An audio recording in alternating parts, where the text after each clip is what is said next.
Messerli, founder and managing director of Cultural Outreach, and today I'm interviewing Marisa Calderon, who is the executive director for the National Association of Hispanic Real Estate Professionals, NAHREP, and she has over 18 years of experience in financial services and the housing industry, and in addition to many other things she does, she publishes on an annual basis their State of Hispanic Homeownership report, which provides us with a lot of really great insight into the Hispanic and Latino homebuyer segment.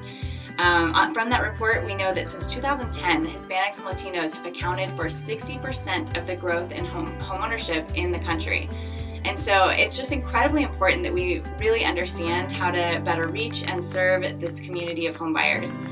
On the call, we're going to hear some more information from that report and more about who NAHREP is as an organization and how we can better be involved. So first, I just want to ask you who NAHREP is, if you could explain a little bit about what the organization does and what you guys do for our industry.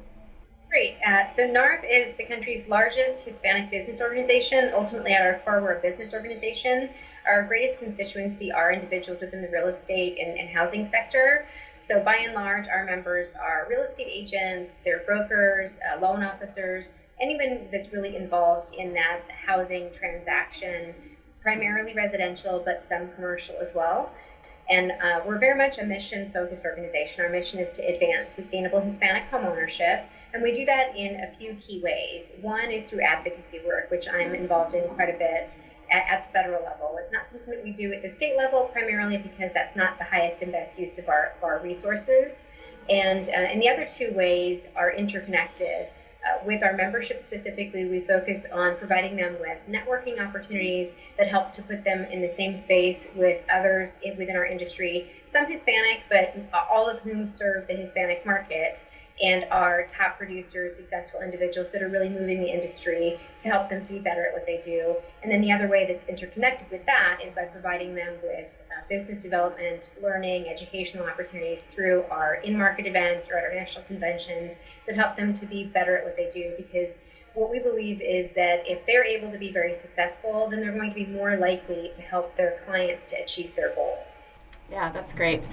Your national conference and policy conference are my top two favorite conferences probably in the whole industry. So you guys do a great job of putting out a lot of education and quality content to really help in business development, like you said.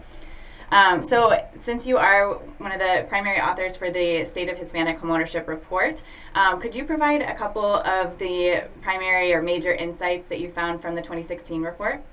Sure. Well, I would say that from a trend perspective, one of the things that we noticed is that Hispanics have been now for some time leading the growth in the homeownership space for the country. So, while Hispanics only comprise 18% of the country's overall population, they're certainly responsible for, a primary portion of the net growth in homeownership for the overall country. And so that means that as a market segment, they're an area that should be paid attention to because they're part of this growth that's taking place, and we want to make sure that the industry has products and tools and resources that can really better service them. So that's one thing that I would note. I would say that growth, the other interesting aspect is that growth has taken place despite the fact that for the overall country, the rate of homeownership is declining.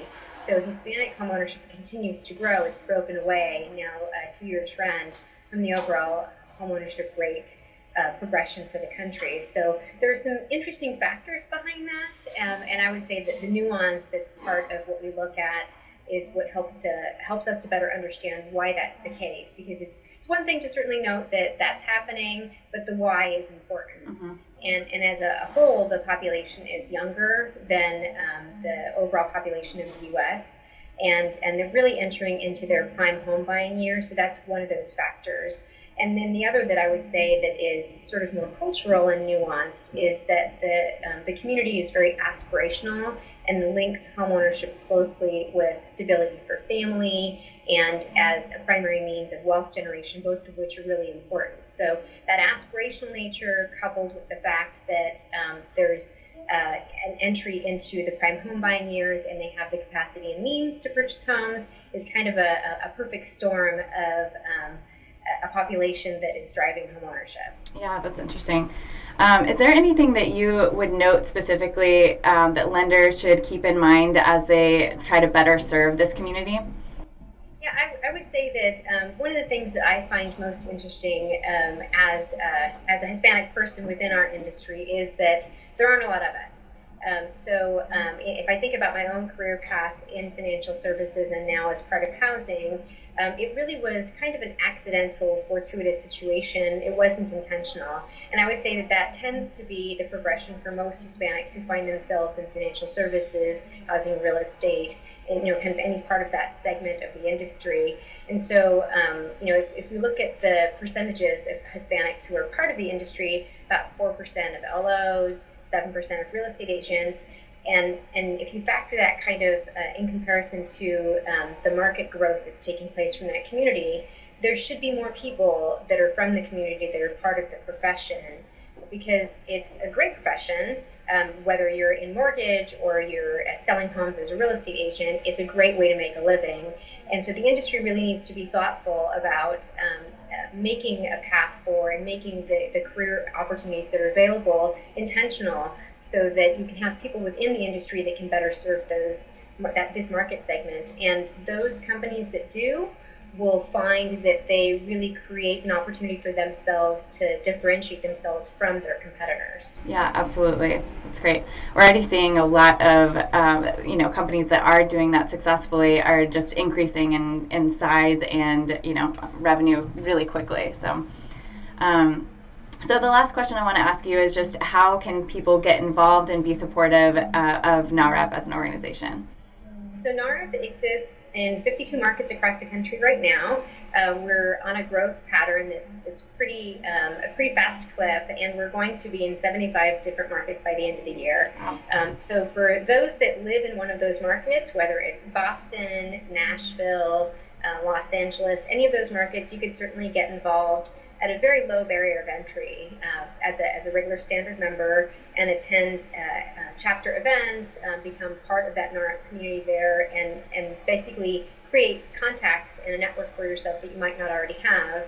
And for those that aren't in a market where NAHREP already is located, you can certainly participate at a national level without that local market presence. And there's value for you in both spaces. And I would say at a national level, part of what's special about NAHREP, and you kind of alluded to it earlier with respect to the conventions, is that certainly we have really great content, but we make a very intentional blend of business and culture at our events, so that you can, irrespective of your own background, if the Hispanic market space is a place where you want to play, you get a really great sense for what that means and what you need to do by coming to our event. And that's intentional. We want for you to feel like you have tools and resources that can help you to be better at what you're doing, and that you can spend that money to be able to go to a conference and walk away with actionable items in your toolkit. Yeah, one of the things that I think are most valuable about those conferences is not just the tools and resources you get. I mean, you get tons of education and help, but you also really understand the culture, and you get to experience the culture. So you don't have to be Latino to be involved, and there's people of all different backgrounds that attend, but you are all sharing in Hispanic culture. So that's a great part of it. That's great. Great. Well, thank you so much, Marisa, for being on the call. I really appreciate you taking the time, and I think your insights were really helpful.